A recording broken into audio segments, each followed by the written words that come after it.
আজকে সারাদিন কোনো ভিডিও ব্লগ এবং লাইভ কোনো পোস্ট টিকটকে বলেন, পেজে বলেন, ইউটিউবে বলেন, কোথাও আজকে আমার দেখা ছিল না। সারাদিন মোবাইল হাতে নিই নাই আমি আজকে সারাদিন আমি মোবাইল হাতে নিই নাই। তো আজকে সারাদিন মোবাইল হাতে না নিয়ে কী করছি জানেন? প্রথমত সকালবেলা পরোটা বানিয়ে সবাইকে নিয়ে চা খেয়েছি। দ্বিতীয়ত রুটি বানানোর জন্য কাই ধরেছি। যদিও বা আমি সকালে চা নাস্তা খেতে খেতে প্রায় 9টা অবধি হয়ে গেছে, আর আমার কাই ধরতে ধরতেও প্রায় 11টা বেজে গেছে। তো সকালবেলা হচ্ছে, তো এই যে আলহামদুলিল্লাহ বিসমিল্লাহ বলিয়া রুটির কাই ধরছি। রুটির কাই ধরে দলা পাকিয়ে পাকিয়ে রেখে দিয়েছি। তারপরে আমাদের বেলার মতো করে আমরা ভালো করে মথে টোতে রুটি রেডি করে দিয়ে আমি যারা দুপুরে ভাত খাবে, মানে আমার যারা সবাই মিলে খাওয়া দাওয়া করবো, তো ওরা যেহেতু আমার রুটি বানাইতে ব্যস্ত, তো রান্না বান্না আর ওদেরকে মানা করে দিচ্ছি।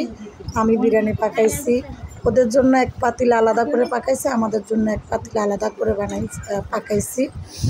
তো এই আর কি, অনেকেই বাংলার ঐতিহ্য রুটি বানানো হ্যাডাম নাই, বানাইতে পারে না, আবার মুখে চাপা মারে। আমি 500 পরোটার অর্ডার দিছি, কারণ বাংলার ঐতিহ্য হচ্ছে রুটি। কুরবানি আসলে ছাগল, গরু, মহিষ যায় যার পছন্দ অনুযায়ী আল্লাহকে সন্তুষ্ট করার জন্য কুরবানি দেয়, তার জন্য আমাদের রুটি বানাইতে হয়। তো আমি আলহামদুলিল্লাহ আমি কর্মার ঢেকি এবং আলহামদুলিল্লাহ সব কাজে করতে পারি। তো পরোটাও অর্ডার দিব কেন, আমি বানিয়ে খাবো, সমস্যা কি? আমি তো বানাইতেই পারি। হ্যাঁ, আমি অকর্মা না। আলহামদুলিল্লাহ বাংলার ঐতিহ্য। রুটি হচ্ছে এখানে, এই যে সবগুলা রুটি এখানে বানিয়ে রাখছি।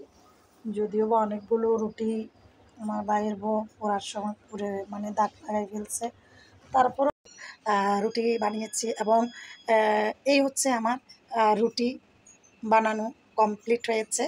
তারপরে কি করছি জানো? দেখবা, চলো। এই যে আমার ডিপ ফ্রিজে দেখতে পারতেছ পেঁয়াজ বাটা, রসুন বাটা, আদা বাটা, তারপর নারকেল বাটা, হ্যাঁ, আরও আছে ওই যে দেখতে পারতেছো বাটি, সেখানে তোমার সর্ষে বাটা, বাদাম বাটা, আর জিরা জিরা গোলমরিচ, মেথি, দারুচিনি, মানে সব কিছু মিক্স করে, মানে 2 পদের জিরা, সব কিছু মিক্স করে ওই একটা পেস্ট তৈরি করে রাখছি। তো বাটা মশলা, সব ধরনের বাটা মশলা একদমই রেডি। তো আজকে সারাদিন এতগুলা কাজ করছি, কাজ করেও এত ক্লান্ত শরীরেও নিজের কাজ শেষ করে আমার বড় জায়েও কোরবান করতেছে। তো আমার বড় জার রুটি বানাতেও তাকেও সহযোগিতা করছি।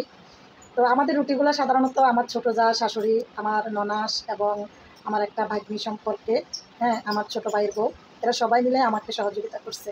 এখন আমারগুলো শেষ করে আমি আমার বড় জাকে সহযোগিতা করছি। হ্যাঁ, এখন আমার বড় জারগুলো যখন শেষ হয়ে গেছে, আমাদের পাশের যে বিল্ডিংটা সবসময় দেখো, আমার ওই পাশের বিল্ডিংয়ের ভাবিকেও আমি, আমার ছোটো জা, আমার ননাস দিয়ে সহযোগিতা করছি। তো এটাই বলে না, সবে মিলে করি কাজ, ছাড়ে জিতি নাহিলাস। হ্যাঁ, তো ক্লান্ত কিছু না, কে আমাকে সহযোগিতা করছে আর কে করছে সেটা বড় বিষয় না। আমি কাকে সহযোগিতা করতেছি, কাকে সহযোগিতা করতে পারছি, এটাই আমার কাছে বড় বিষয়। ভালো লাগে কাউকে যদি একটু সহযোগিতা করতে পারি, ঠিক আছে? এই আর কি। তো এখন রাত 11টা 28। এই মুহূর্তে আমি গোসল করে তারপরে কাপড় চোপড় পরে বের করে আপনাদের সাথে এই ব্লগটা শেয়ার করলাম।